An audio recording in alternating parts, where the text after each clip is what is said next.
gamers, Powered Heal here, and today we're going to talk about how to log review the MC edition. So basically we're going to do one of these log reviews at least for each of the content tiers, so MC, Blackwing Lair, AQ, and Nax. And at first I was thinking about just making a video on kind of how to go over logs in a more general sense, but I feel like it just makes sense to kind of go over a log while you're doing it, right? Rather than try and explain it. It's just easier to have the log in front of you.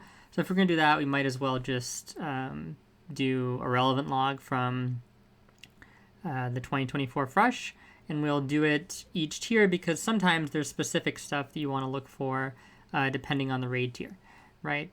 So that's how we're going to approach this.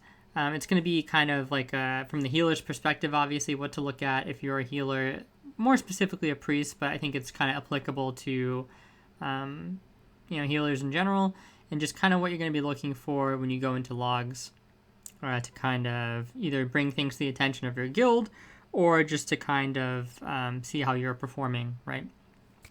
So the first thing we're going to talk about is how to find your logs, right? So it's very easy if you have a guild and their name on Warcraft logs, which is the website, is the same as the name of the actual guild, right? So I'm in Rock Apes. If I type in Rock Apes right here, well, actually first we have to pick which version of WoW, and it's pretty easy. You see Classic Fresh. I think they had to make another one because otherwise the logs would be weird with the old vanilla logs still in the system. So we go to Classic Fresh, and then we type in Rock Apes, right? Rock Ape, and then you see Rock Apes pops up. So I would just click on this, and that's how I get to my guild. That's going to work for most of you. If the guild is not affiliated though with, like, if the guild is named something different on Warcraft logs, then what the actual guild is, you're going to have to either know the name of that, or I'll show you how to search it a different way. And this kind of works if you've been in a pug, you think somebody's logging a pug, maybe somebody said that they logged, but they didn't link the logs or something. You can just type your name here, your in-game name. So Cora2 is the character, right? And then we can just click on this.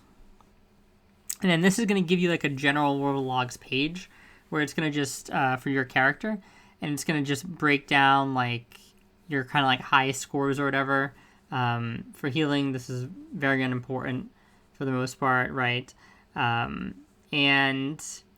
what you can do here is you can click on any individual fight, right? Like Lucifron here. And then if you click on, this shows you every time you've done the boss that's been logged essentially, right? So you can click on any one of these and it brings you to that particular run essentially, right? So click on this and it brings you to Lucifron, and then you can, of that run, and you can zoom out and you can kind of go into the main log analysis, right? You can also just go and click on whatever entity this shows up as, right? Because this will have to be named under something, and you can just click it, and then you can go to calendar, right? And then you should be able to see the raids, and they'll all be there, right? So we're just gonna go do this raid. This is the most recent raid for Molten Core. Click on that, and yeah, we'll kind of go through it. So that's how you get to logs, and yeah, now we'll show you kind of like what to do, how to go through them, right? So basically, what I like to do is, you can see there's encounters and trash, then there's the individual encounters, right? And then trash at the bottom. So encounters and trash is basically like the overall. You can think of it like that, right? Encounters is just going to show you the bosses. So what I like to do is to just click on the overall here to get us started. Something about bosses versus kind of like the overall instance, right? In Classic WoW, in most cases, especially early on in Molten Core, and in Blackwing Lair as well, it's usually until like around Nax or something, you're really caring and looking at the overall logs most often, because the boss fights, if we go back 1 second, okay, you can see they last like 22 seconds, 47 seconds, 19 seconds. A lot of times, like, the bosses are not the problem in your run, right? It's going to be the trash or just like a macro problem overall in terms of like what's slowing you down, right? Like there's something specific that's going on that's slowing you down. You're losing time here, you're losing time there, or people are dying, right? Depending on what metric you guys are looking for the raid to be a success, right? Maybe too many people are dying on a specific lava pack or something like that. Usually there's not a ton to be gleaned from bosses, but obviously if you are having problems with a particular boss, the logs are here, all the information's there, and you can kind of investigate that as well. But what I like to do typically, if there's nothing that's like catastrophic that happened, or even if there was, I tend to do this first. I just kind of go into the overall, and I'm looking at, I'll take a look at overall healing. Now, overall healing is not like a super great metric to like look at for any specific reason, right? It's just kind of helping to see how you did this run, and you're mostly going to keep it in mind with relative to other runs you've done, right? So you're going to look at this the first time, you're going to see you did around like, how much healing how much percentage of the overall healing, how much overheal you did, right? And then you're just going to use that to kind of gauge yourself on the next times you've played, right? It's really difficult to take anything here and compare it to like another guild, because a lot of times the whole run dynamic is entirely different. You may have more healers, you may have less healers, you may have more shaman, less shaman, more priests, less priests, right? You may have multiple druids, may only have one druid. Druid might not be healing in one run, he might be healing in another run. All these things are going to affect how these healing numbers play out.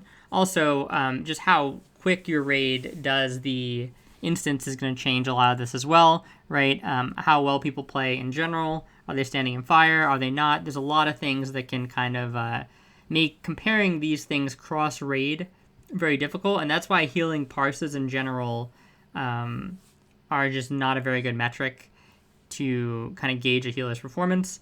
One thing that they do, in my opinion, is if you have somebody that is parsing highly on a bunch of fights, typically what it does mean is that, if they're capable of playing well, if they wanted to, even if what they're doing to parse may not be necessarily super effective, because it just kind of shows that they've identified how to sort of like game the system or whatever on a particular fight, right? And that is like a form of learning. You're not using it maybe in the right way, quote unquote.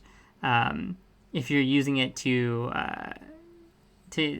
basically just get healing parses, but you could just easily use that same type of methodology to evaluate what the best thing you could be doing for the raid is, right? So I'd rather generally somebody parse higher than lower, but it really doesn't matter in most cases unless they're parsing super low, if that makes sense, right? So if we had somebody that's like doing so I'm doing like 290, like 300k, somebody's doing 241 at the lowest. If somebody's doing like 150k healing, right? That's like an outlier, like that's like up to here or something like that. Then I'm kind of like taking a look. I mean, if it was the druid, I wouldn't care. But if it's like a normal like healer, like a shaman or a priest or a paladin or a priest or something, right? And they're doing like 100k healing in this run specifically, relative to our other things, that's when I'm kind of taking a look at that person, right? And I'm kind of seeing like, okay, like what's going on here? Like, why are we having such a like less output than the other people? But generally speaking, again, this is just to kind of take an overall gleam, a reference for yourself, so you can kind of compare yourself from one week to the next. But even then, things are just going to be different every run, right? So you don't want to lean too much into this at all. What I like to look for here, basically, I'll look at the overhealing percentage, and then I'll look at the active time a little bit.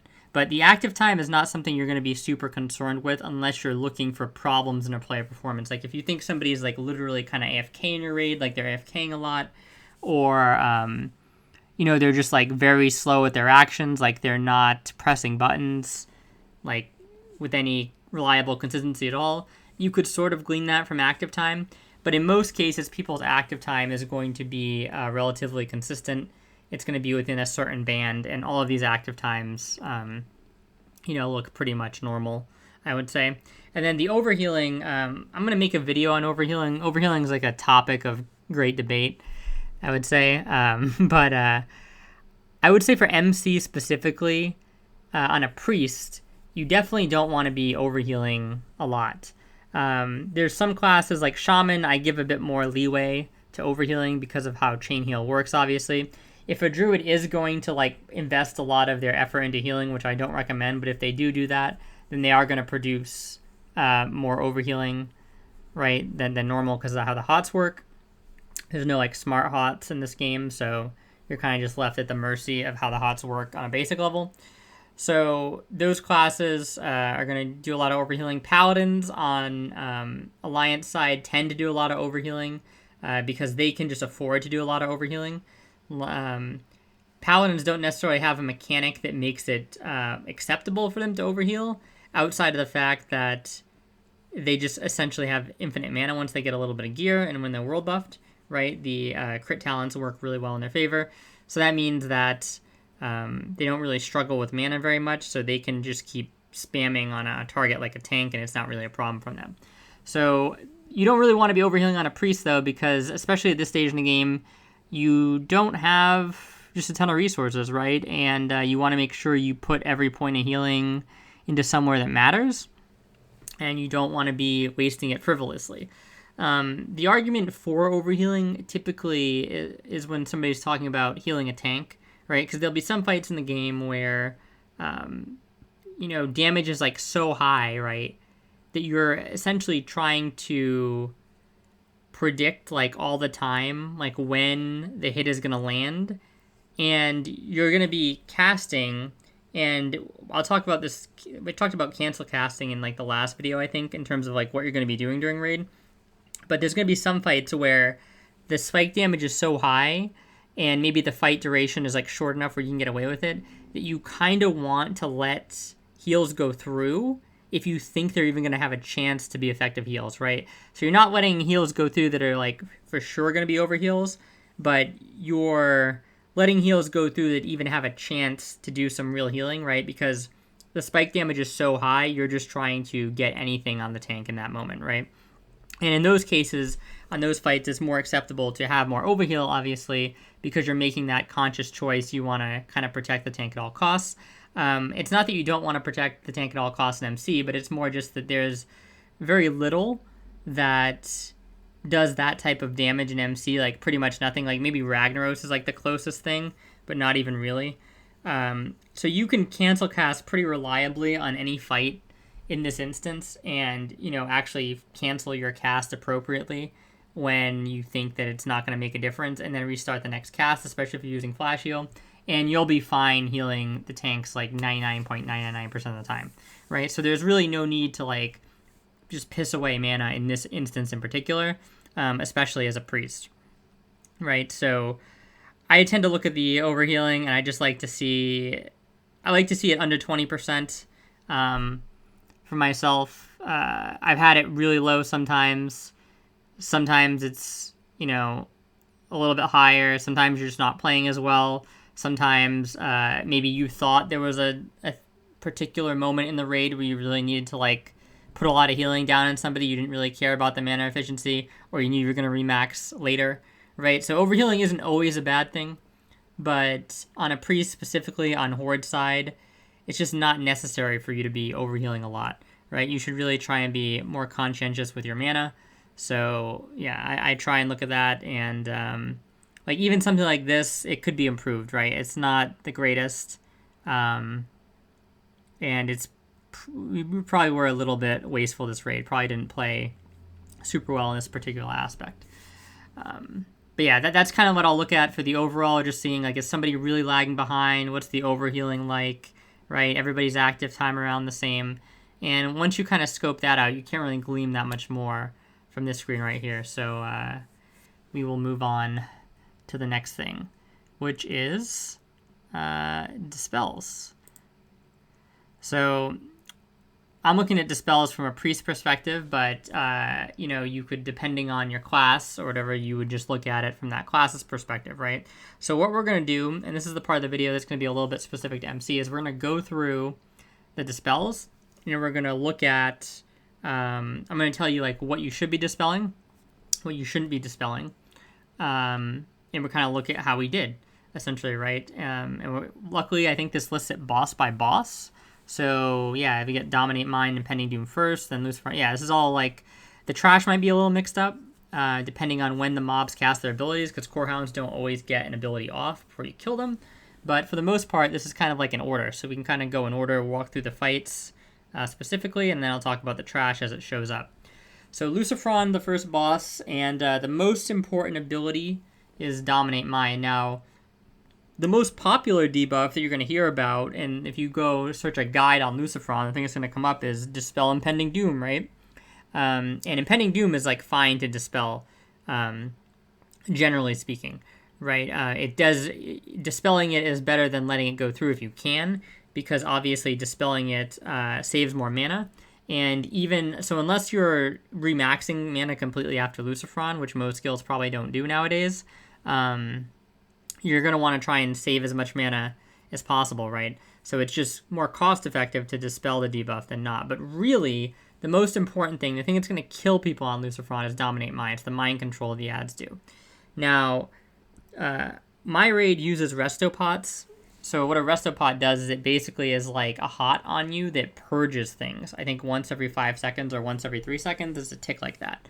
So warriors will pre-pop this in the hope that the tick will line up with the mind control cast and dispel it like very quickly after it kind of comes out, right? But there's obviously a pretty big window, even if you're using 3-second ticks. I'm not sure if it's 3 or 5 seconds, but even if it's 3 seconds, if a warrior has to wait 3 seconds for the mind control to be dispelled, they're pretty much dead, in my opinion, in any like guild that's trying to go hard.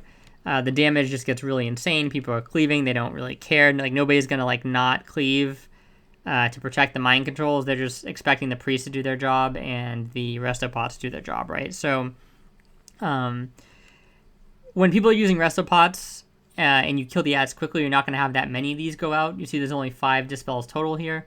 But, yeah, so just try and get these like really, really fast, right? Like, this is the most important thing you can be doing.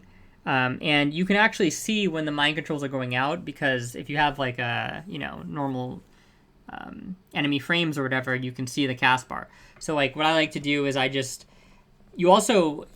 range on this dispel in particular, it seems like when you're doing an offensive dispel, right, you have to be facing the person. For example, I'm pretty sure if I were to dispel Impending Doom off somebody, I can be towards the front of the raid, and if a mage with Impending Doom is behind me and I click Dispel, it'll dispel it off their head. But if I try and dispel a mind control that's behind me, it won't work. So what you do is you kind of walk up to the melee. You want to be like right behind the melee, essentially. Like you're a catcher in baseball if the melee is the batter, right? And you're like right behind them, and you're just waiting for the cast to go out, okay? And then once the cast goes out, you're just purging it immediately the moment you see it on the frames, right? And again, you have to be in some type of visual line of sight of them. They can't be behind you or something. It won't work. Because I've tried this. I've been at like weird angles, or I've been too far away. It's something with like the offensive dispel. You have to be like right in front of them. So yeah, I positioned myself like right behind the melee, and we just banged these dispels out. Me and Nitro did a good job here. I don't think anybody died. Restopop probably got a bunch too, and the ads died really fast, so we didn't have many more. I think this guy probably got, he probably restopotted or whatever. Well, it probably got dispelled or restopot, and that's why it says that we missed it. But, yeah, so not too bad here. The ads die very quickly usually, so it's not really that big of a problem. One thing you want to be careful about when you're dispelling Impending Doom, though, right, is if you're in the global of Dispel, when you're like purging Impending Doom and then a Dominate Mind comes out, you will not be able to get it instantly, because remember the GCD is 1.5 seconds, okay? So that means that you kind of have to be careful when you're dispelling Impending Doom. In a lot of cases, like I will put off Impending Doom if I think a cast is going to happen. Like if a cast just, like if a rotation just went out from the ads of mind controls and I dispelled them, I feel pretty safe dispelling Doom. But if a rotation of MCs hasn't gone out yet, I'll actually wait to just dispel the MCs, because you dispelling a couple Impending Dooms is probably going to do nothing. It's not really going to kill anybody. Everybody has too much health, especially with world buffs. Most people are shadow potted. You can buy like a 60 silver pot and put it on before the raid, even, and it'll be on by the time you get to Lucifron, and it'll like protect you from most of the damage. And then he's not even going to get that many casts off because the fight ends so fast in most cases, right?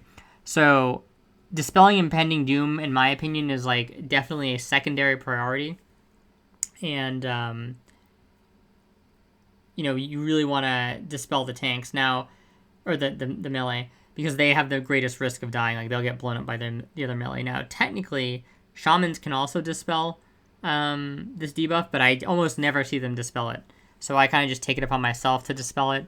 If you were in a guild where you had to do this fight like the proper way, I guess, like when everybody is like in really bad gear, everybody has really bad damage, you would probably want your priest dispelling impending doom horde side, because they're the only ones that can dispel it, right? Whereas on Alliance, the priests are the only ones that can dispel mind control. So on Alliance, the priest would have to dispel the MCs, and the paladins would be dispelling impending doom. Versus on Horde, you want the priests actually dispelling impending doom in a bad raid, and the shamans would be purging dominate mind, because priests are the only thing that can dispel impending doom. But like I said, if you're in even a semi-decent raid where the impending doom damage isn't really going to matter, you just focus on dominate mind. And you see we got some dispels off on impending doom, but we missed a bunch too, because there's only 4 priests, and also we're kind of just focusing on making sure people are alive in terms of taking damage from the ads and stuff, and making sure dominate mind is getting off, making sure our global is open so we can cast dispel. Like, the thing is, you can be healing with some of the healing spells, right? And your global is kind of like over by the time you're halfway cast with the heal. But like, the moment you trigger a dispel on something else, right, that's close to the dominate mind cast, you just basically bone yourself and that guy might die. So just a couple tips on Lucifron there to help come out with less deaths. You really do kind of have to be intentional about it. And yeah, just focus on this one and let this one come when you can. So nothing here. This is all curse dispelling, basically, right? So nothing we can really get. And this is going to be Gar. So you have Immolate and Magma Shackles. So these are the two things that basically Gar is going to cast. Or I think Immolate gets cast by Gar's ads, and Magma Shackles gets cast by Gar himself. And we'll kind of break down both of them, right? So the most pertinent debuff to dispel here is Magma Shackles, but typically you're only going to want to dispel it in certain situations, okay? Most commonly, you're dispelling it on a tank, right, that needs to move to get something, right? So to pick up an ad or something like that, or get somewhere in the fight. Or you're dispelling it on a DPS that needs to leave the radius of the ad explosion, okay? Or, you can dispel it on yourself if you get knocked, right, trying to get yourself back to the fight. If you have the extra mana and stuff, you can dispel it on a DPS that got knocked to help him get back to the fight quicker if you're in range of him, right? So you can do stuff like that, but what you don't want to be doing is just like, spamming dispels on Magma Shackles, because that'll go really fast because it gets recast and stuff like that, right? So you want to only dispel this on like kind of critical targets. If we look at what our priest did here, they dispelled it on me, and they dispelled it on themselves. So themselves, it's like a super easy explanation. Probably got knocked or something. Maybe he saw me get knocked, or maybe he saw I was kind of close to an ad. He wanted me to be able to get out faster, something like that, right? So perfectly appropriate there. And like I said, you can dispel this, but you just want there to be a specific reason you're dispelling it, right? You don't want to be chain dispelling this off the whole raid. It's just pointless. And then Immolate. This is something that it's not bad to dispel, but I tend not to bother dispelling it. And I'll talk about why. Well, it depends on the point in the fight. So this gets cast quite a bit by the ads, right? And if it gets cast at the start of the fight, I tend not to dispel it as much. If it gets cast at the end of the fight, I tend to dispel it more. And I think these dispels from this priest came more towards the end, and that makes a lot of sense. But at the start, I don't really dispel it too much. Why? Because, like we said before, dispelling locks you into the global cooldown, so you can't heal immediately after you press the dispel, right? And the beginning of Gar is when the most burst damage is happening, right? It's super volatile. things are like, multiple ads are connecting on the same target. Like you'll see the tank take a ton of damage usually on the pull. Sometimes the off tanks will get multiple ads they weren't supposed to. Sometimes the banish doesn't go out. There's like a bunch of different reasons why people can be taking a bunch of damage. And you want to be able to respond to this with heals, right? So you just can't afford to be caught up in dispelling a damage over time effect that is doing damage, but it's doing a very small amount of damage relative to the character's HP, right, that it's on per second. You want to be able to flash heal them, right, and put back way more health than this is doing very quickly. That's kind of like the name of the game at the start of the fight. And then the idea is once the fight kind of like settles down, right, and things have stabilized and you're kind of like just normally healing the tanks and stuff like that, then you can kind of start dispelling this, right? Because at that point, you don't have to worry about the crazy burst damage anymore, and it's just more mana efficient to dispel a dot than to heal all the damage from it, right? So he's not wrong for dispelling these. They're probably closer to the end of the fight, but I just wanted to bring this to people's attention. Like, don't instantly try and purge like the first immolate you see on the tank. Like it's way better to be just casting shields or flashes into him than purging right away. You know what I mean? I guess you could have like one priest be on dispel duty, quote unquote, but it's just not really worth it. Like they'd be literally better served just looking for people to clutch heal, because that's what this fight is about. It's basically just about like healing people that are taking large amounts of bursts quickly, not letting them die. And if you do that, it's fine. Then it kind of becomes a bit of an endurance fight. So you may need to pop like pots and runes here if you're in like a war skill that doesn't have good damage, because it's a little bit tough if you're trying to control the situation at the start of the fight with lots of flash heals and shields, right? Get things under control, and then the fight drags on a while. That can be a little bit rough. But yeah, generally even if you have a rough lesser end to the fight, right? You can kind of improvise at that point, right? You can call for innovates. You can like coordinate with your other priests, like, okay, I'm going to take a break to regen outside the 5-second rule. You guys heal this target or something like that. So there's things you can do to compensate for lack of mana in the later portions of the fight when things are under control. In the early portion, you really just need to be bombing heals to keep people alive and, making sure that they stay up. This is a fight where overhealing is not necessarily that bad, right? Because, again, you're just trying to keep people up, and there is a lot of burst damage. One of the rarer fights in MC. So we'll kind of move on from there. Again, not much here. Ignite mana on Geddon. So this is the mana burning debuff. You want to dispel this pretty much regardless, right? We're at the point where we get like one cast of it, basically. So one thing goes out. If you're slower, you might get like two. But yeah, not much to say here. It's just really, really bad. The Stranger mana insanely quick. You obviously want to dispel yourself first. Then you dispel other priests, other shamans, druids, paladins, whatever, right? Whoever's not dispelled, then you dispel the DPS, like probably hunter and then warlock, since they can tap, or mage, actually probably mage, then hunter, then warlock, something like that. I guess mages can evo and stuff too, but just healers first, yourself first, then other healers, then DPS is kind of how I do it, right? And don't dispel this on like melee. You see there's some melee dispels here. It's not a big deal. It's not being super critical of this guy or anything. Sometimes this happens when you're just spamming, right? But it doesn't do anything to melee, basically, that don't have a mana bar. If somebody doesn't have a mana bar, it doesn't affect them. So you don't need to worry about dispelling it. It's just basically wasted mana to do that, right? So just dispel the mana bars, and you'll be good here. So let's go down to Incite Flame. So Incite Flame, this is something that you don't tend to dispel. This is, I believe, the 1 minute. Yeah, it's the 1 minute buff debuff that the lava pack things put on you. And the reason why you don't dispel this is because it goes out like crazy.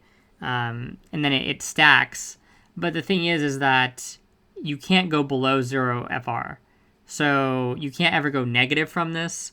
And The problem is like lava packs are such a heal centric part of the raid that you basically need all hands on deck. Like you can't afford to be just spamming. Like you'd be locked dispelling if you tried to dispel every Incite Flames off of all like the melee targets or whatever.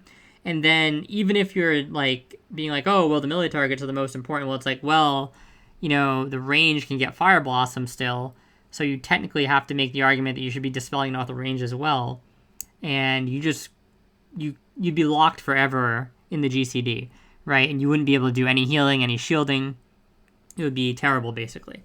So lava packs, just do all hands on deck, full healing. Don't worry about dispelling this. The reason why you see some of it is getting dispelled here, very little amounts, but is because it probably got dispelled when we were dispelling something else, like a Core Hound debuff or something like that, because your dispel takes 2 debuffs, right? So if a Core Hound puts their debuff out and they still have an Incite Flames on them, you'll get both. So that's the only reason why this should really be getting dispelled. Just something to note, this does kind of nullify the Shaman Fire Totem, which kind of sucks. But at the same time, again, there's really just nothing you can do about it, right? Because the volume of Incite Flames that comes out is just so high that it just it doesn't matter.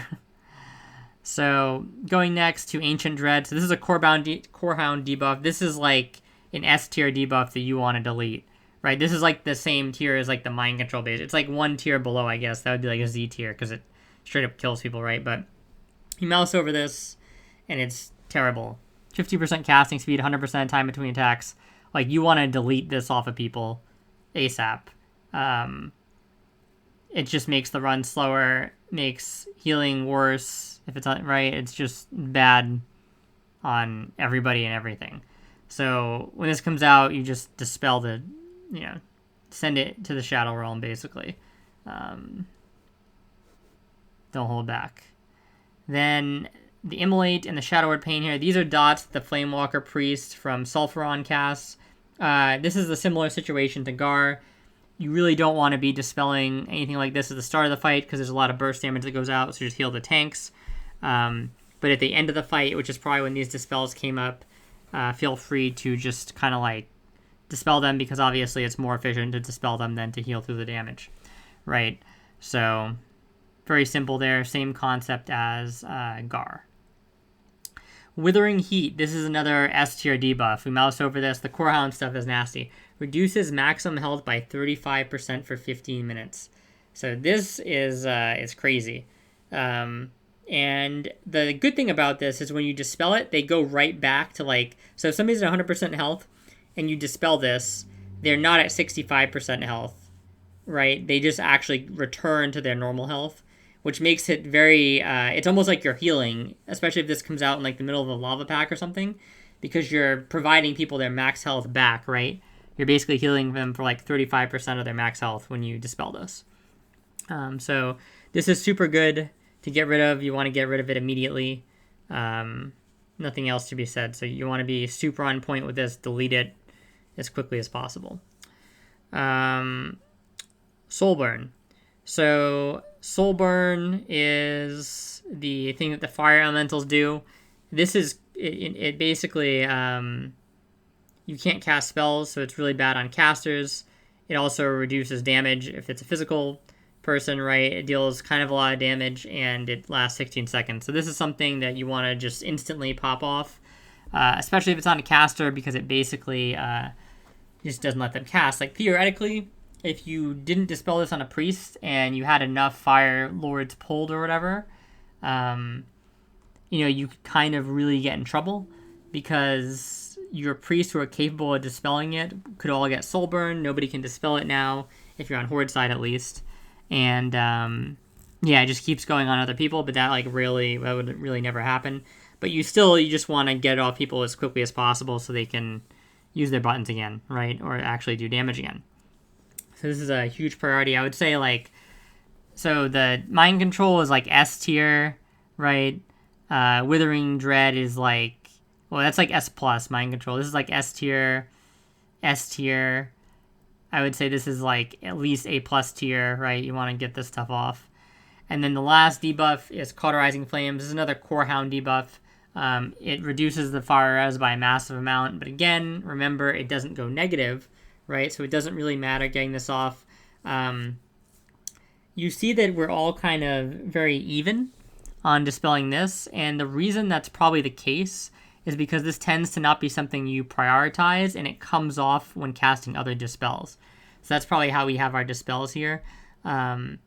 Because again, like, it doesn't really matter. You can't go negative, right? And it's not really, this isn't a critical enough debuff typically where it's worth draining your mana instantly to kind of get this off, right? You can get it off over time.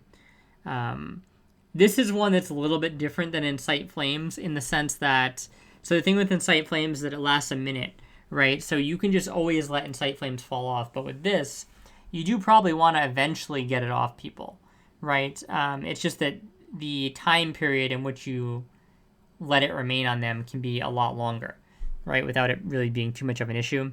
But you don't want to let it stay on them for no reason. Like if you're having like a mana break or something, definitely dispel it. But yeah, it's just not something you're going to like super prioritize to get rid of immediately unless you have nothing else to spend mana on, right?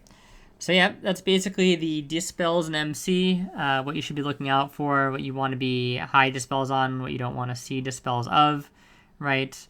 And yeah, so with that being said, we're going to go, I want to show you a little trick you can do just to kind of look at overall dispels and stuff like that. So you can go to Quarries here, right?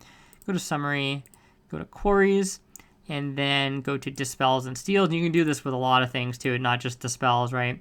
Dispels by friendlies, and then you're saying you're attaching it to the Summaries tab, and then you go to Create Pin, okay? And what this is going to do is it's going to like pin the total number of dispels by everybody in the raid here, so you can see, right? And you can see the resto pots working for the warriors and the rogues. But what this helps to do is just give you a bit more context of like who's doing dispelling, right, who's not, etc. And mainly you're just going to use this to kind of like augment your view of what you see in the healing overall, right? So for example, like if somebody is casting like a lot of dispels, right, their healing on the overall might be lower because they're using more GCGs, more mana on stuff that's not healing. It's just logical, right? So if somebody's like really carrying dispels, but they're kind of lower on the healing done by sources over here, right, then you can kind of just be like, oh, well, there's a reason for that. You know what I mean? So just taking out the total number of dispels and putting them here and then comparing it against the healing kind of just gives you an idea of what people are doing, reasons why somebody's healing might be a little bit low or reasons why their dispels might be a little bit low, right? And as long as you have people doing both, like you're kind of fine, right? So it's not really that big a deal usually. The one thing that this is kind of bad for, right, is you don't want to just do this pin and then only look at this, because somebody could have like 300 dispels, but they're just dispelling Incite Flames nonstop, right? And that obviously is not really helping the raid at all. It's just kind of throwing mana away. So you do want to like go into the Dispels tab and look at what is being dispelled, but you know, it's just a good kind of like overall thing to see who's dispelling, who's not, stuff like that. Now, the next thing I'll sometimes take a look at, or this is more of like a raid leader thing. Like I personally don't really care about this because I know like what I'm doing basically, like in terms of like what I'm popping usually. But you can see like who's using what resources, right? And ironically, you don't actually go to resources, but you go to casts. And you can search for basically any cast here, right? So you can do this with any type of consume or engineering item. The one thing to keep in mind, and this is pretty much with everything in the log, is when you're not in combat, it's not getting actively logged. So if you dispel out of combat, it's not getting logged.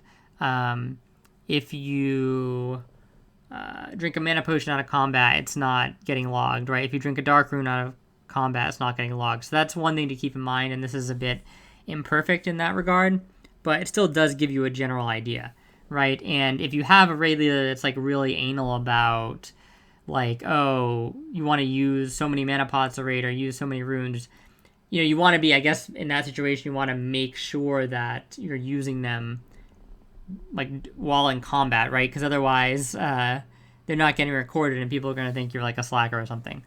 But yeah, so come into here, and you can go into like dark rune. Now the problem with this right away is that this only shows dark runes, and it's actually dark and demonic that I have. They both share the same cooldown, do the same thing, but they're technically different entities with different spell IDs. So this is the dark rune breakdown, but then if you go right, you can see the demonic runes. Okay, and so you have to check both, because if you just check one, you might be looking and say, oh, this guy doesn't pop any runes, right? And he actually popped a bunch of runes, but it didn't show because you're on the wrong one. So just something to note there with the consume stuff. You can do the same thing for mana potions. Mana potions, like you actually have to go to R here, and you have to go to restore mana. Replenish is the mage items, I believe, and then restore mana, and one of these spell IDs is going to be like there's different restore manas because it's for different tiers of potions. So people use like 3 tiers of potions in this raid. I think this is the one. Okay, that's not the right one. Let's go back. Restore. I know that I only use the major mana, so when I show up on this list, it's going to be... Okay, that's not it. Restore.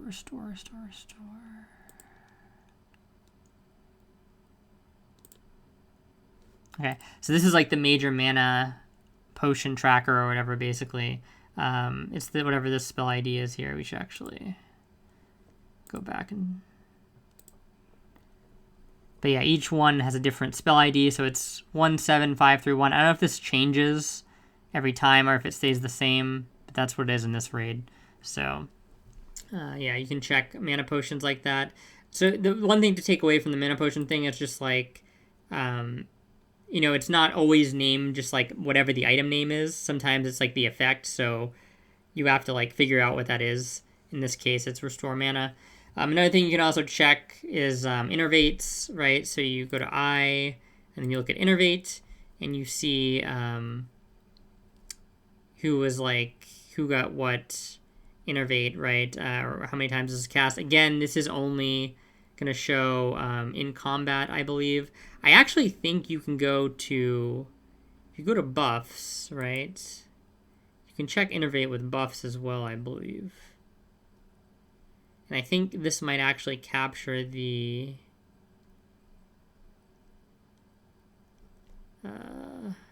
out of combat ones. I'm damaged. I'm actually trolling them in the wrong. Healing buffs is probably down here. Okay, so there are actually 4 innervates cast, it looks like. So yeah, I guess this maybe tracks it a bit better, or tracks the out of combat, right? So yeah, you can, and you basically, this is just to see, like, again, this information like innervate count, right, can help explain, and you can mouse over it to see who they are on, right? So go to innervate. I think it says the target. You just click on it, maybe? Oh, okay, it's just showing you the... Okay, yeah, it does show you, like, who they got casted on, basically. And innervates can help explain, like, the healing meter, right? So if you have, like, a priest or something that's, like, way above, like, all the other priests or something, maybe they got, like, innervated 4 times that rate or something, you know what I mean? Or a shaman or something like that. So this can just help you, like, again, contextualize what's going on in the raid a little bit to be able to see, like, where these buffs are going, right? And it'll help you, like, figure out what's going on, because you might be in a raid where if you don't really know about innervate, you're like the new priest, and you see some priest and he gets innervate cast on him every time, and he's just like dwarfing you and healing and dispels and everything, and you're just like, well, what's going on? Like, You know what I mean? I didn't get like, I feel like I'm doing okay, but this guy just is doing way more than me, and it's like he got 4 innervates. Like, that's crazy, right? Like, usually, like, somebody getting, like, 1 innervate or something, a raid is not really going to make or break the difference, but if they're using, like, all the innervates on one person, that's going to make a big difference in that person's performance typically, right? So just something to be looking out for. Now, so that's the resources, right? And then another thing you can do basically is you can go through the actual encounters themselves, right? Now, typically, I'm only doing this if there's a problem with the encounters, right? Because I kind of know already what's going on and what I'm looking for. Like on this fight, for example, you're doing a lot of dispelling, your healing is not going to be as high. It's just that simple, right? Especially because the fight's 22 seconds. I think we dispelled like, was it 9 or 10 times in that fight? So like 15 seconds of the fight essentially are literally totally committed to actions that are not healing. So it's just impossible for your healing to be high here, right? Same thing with some other fights. Like Magmadar, you notice the healing goes up a little bit because it's pretty much a pure healing fight. Gehennis, right? Healing on the priest goes up a bit because nothing else to do there, right? You can't dispel the curse. That's only for druids and mages. Gar, another fight, not really big dispelling. So depending on, you're going to see Baron again. Priests are low here, right? Because they're dispelling. So going through the fights really just helps to like contextualize things, and you know, like what you're looking for is just going to be dependent on what the fight needs, right? Like, so if you're dispelling, healing is going to be low. If you're not, it's probably going to be about normal. Nothing too hard to think about there. And yeah, so that's pretty much, you just go through all these, right? I can just like show you for purposes, right? Just kind of go through all these. Ragnaros is like the fight where it's like the most meme fight ever in terms of like healing meter, healing parses or whatever, because like, if you're not healing the melee, then you're never going to have like consistent parses, because it's just about how much damage the tank takes, and then are people around you actually taking damage, because you could be in a spot where there's like essentially nobody around you to heal, right? So this is like the biggest grain of salt fight of them all, basically. Like, see on this fight, like we have a priest that's like super low here, right? We have a mage that's healed more probably with fire protection, looks like, right? And fire absorb than this priest healed for the fight, but you don't even care, right? Because this guy is probably just in a weird spot where he doesn't have that many people to heal, right? Just like a complete weird fight, joke of a fight. He may have also gotten knocked into like a really weird spot. That can happen as well. So this is just a total like RNG fight. Don't put too much stock into this at all, basically.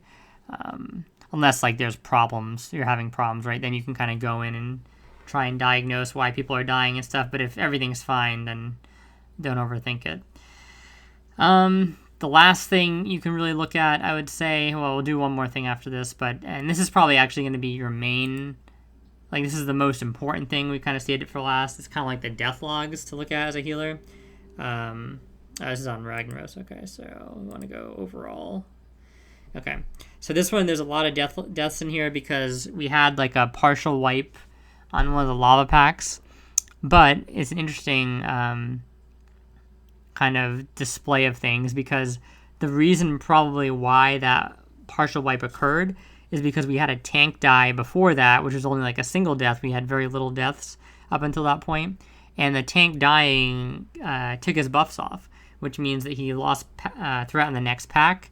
The lava elemental thing that does the cone spun around, coned the raid, it coned me, a ton of other people, and then we got chain stunned because it did it again, or another one in the pack did it again, and I was stunned for like literally 12 seconds and died like that, and so did a bunch of other people.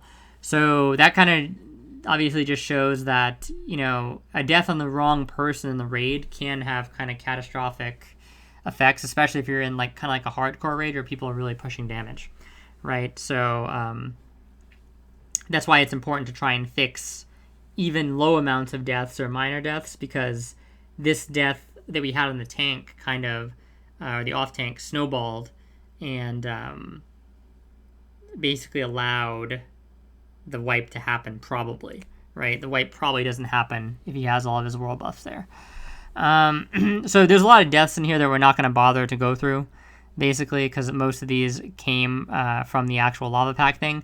But the one that I did want to cover, since it was the tank death, is the Dingle Bop one right here. So you can just click on this, okay, I believe. Okay, yeah. And what this is basically, it's showing, bringing you a screen, and it's saying, like, it's breaking it down into encounters, basically. You can think of these as like little instances of the raid, and it's showing he lived 100% through this instance, 100% through this, 100% through this, and it's saying the average is 99.1%, so he was alive 99.1% of the time. And then you just go and find where this isn't 100, and what this is basically saying, I believe, is he lived for 73.8% of the duration of this encounter, but died like at the end, I guess, probably. So he was alive for like 73.8% of this like micro part of the instance. So you click on that, and that's where you'll be able to see his death log. So then you click on this, and you can see the damage broken down from quite a bit out most of the time until the person's actual death. So this is what you're going to be looking at a majority of the time, because you're going to be trying to fix deaths, right? You want to know, like, what happened. Like, did this guy not get healed? Did he just get blown up? Not every death like this, even a tank death, is necessarily a healer's fault. Sometimes multiple adds hit the same tank, do a lot of damage. Sometimes they can both thrash the tank if they have 2 adds on them. Sometimes even 1 add can go crazy on a tank. Usually it's not this type of add, but it can happen. Bosses like Nefarian can instantly global your tank sometimes if it's very unlucky and they're playing Fury Prot, right? So there can be instances where it's not like the healer's fault, but you basically just want to go in here, figure out what happened, and yeah, just to see if you can prevent it next time or if it was like really bad luck. So we'll take a look at this one. I think there was a priest on this guy and a shaman. This was not my tank, but we did try and like help out on him a bit here. This is something you should always be looking to help out in other people's tanks, and like if there's one thing you should be looking at in the raid,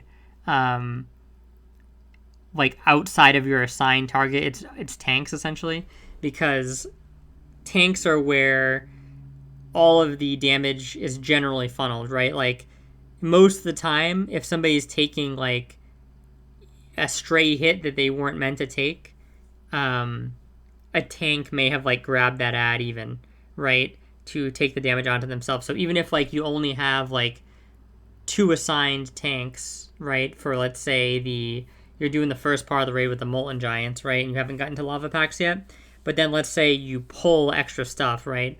So a Core Hound comes into the raid, or more Lava Giants or something.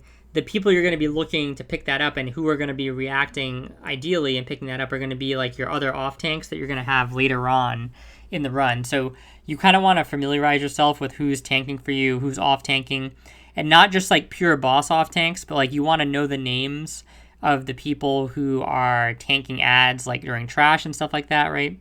And those are the people that you want to be looking for to heal first, essentially, right? If when your eyes are just kind of scanning the raid, looking for other things outside of your assignment, if he's taken care of, because you want to be able to try and help out as much as you can on other tanks and stuff like that, in case they just don't get heals for whatever reason. So this looks pretty. I think what happened here is like a little bit of complacency, and I also think I remember the comms from this, and I think this person's healer was, they were like drinking in the back, okay? So like we had just finished a lava pack. I think we had just finished a boss before the lava pack too.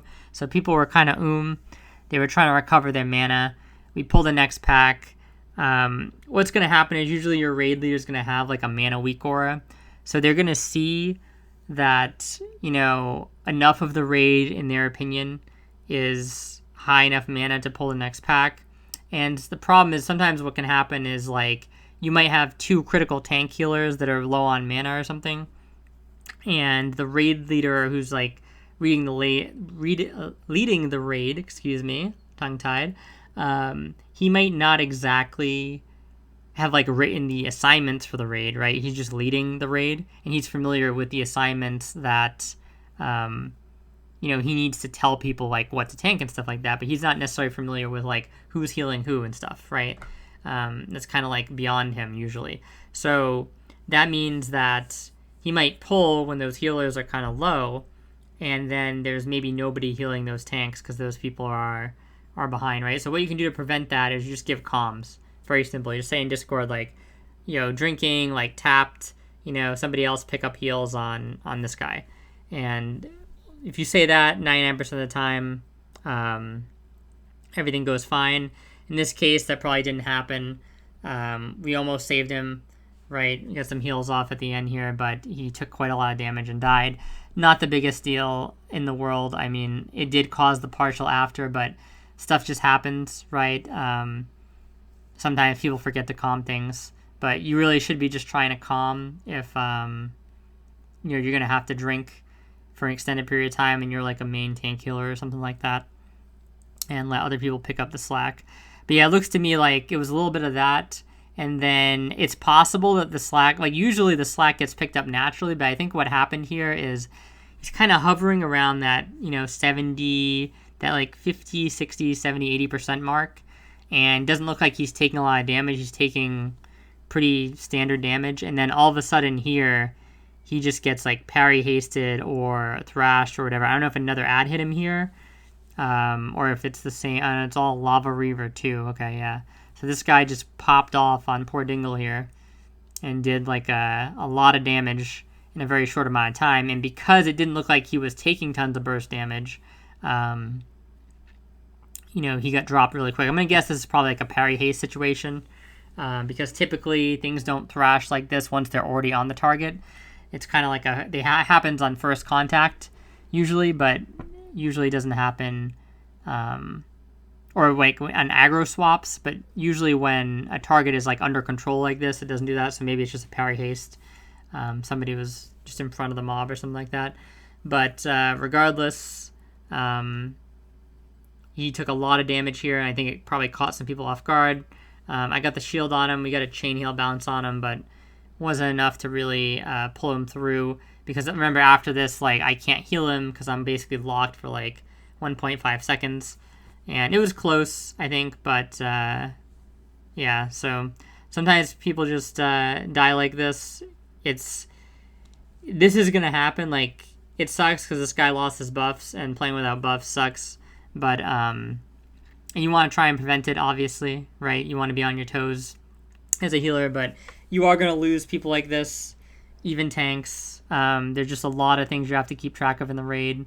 There's a lot of times you're going to be drinking. You might even calm something that you're drinking, right? If you have an assign, people might not hear it, right? They might either tune it out because they're just not used to hearing your voice, or somebody else might be talking or something and it sounds like you got it off, but it didn't really go through that well.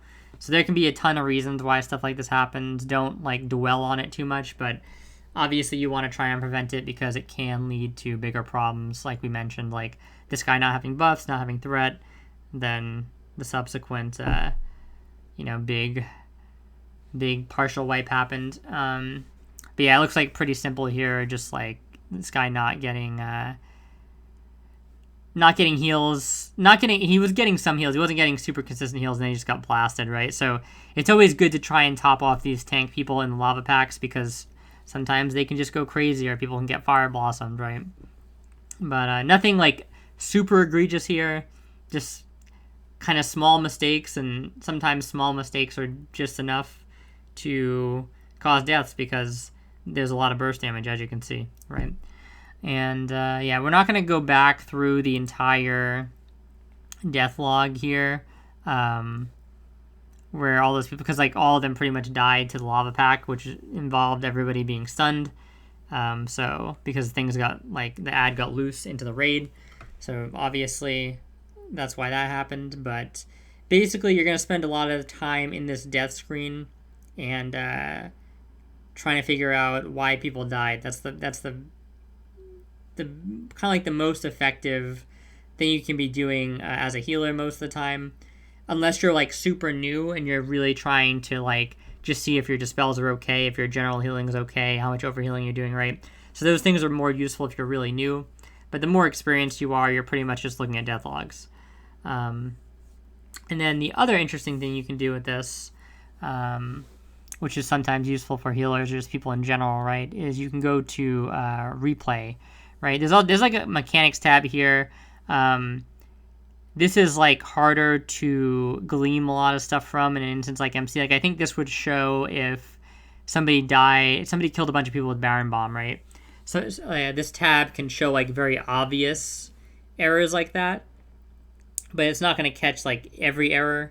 In retail, where there's a lot more stuff to like dodge and stuff like that, this is probably more useful because like you're kind of like dodging stuff on the ground in a lot of cases. So if somebody's dying to like a void zone or something, it would probably show up in the mechanics tab. But there's just not a lot of stuff like that in MC. So it's kind of hard to like glean a lot of information out of this. Like if you died to Magma Dar Fire, it probably shows up here. You know what I mean? But I don't even think dying to like Rag Knock would show up here because it's technically like unavoidable damage, right? Maybe it might mention if there's like multiple people clumped up, but it doesn't even seem to do that. So this is like situationally useful. But something that I like to look at sometimes when things go wrong is this replay tab, right? And you can go to any part of the raid or the whole raid you can watch through, right? Or you can just go to a boss, like this is Ragnaros, for example. And you click the replay, you go to Rag, and then you click play.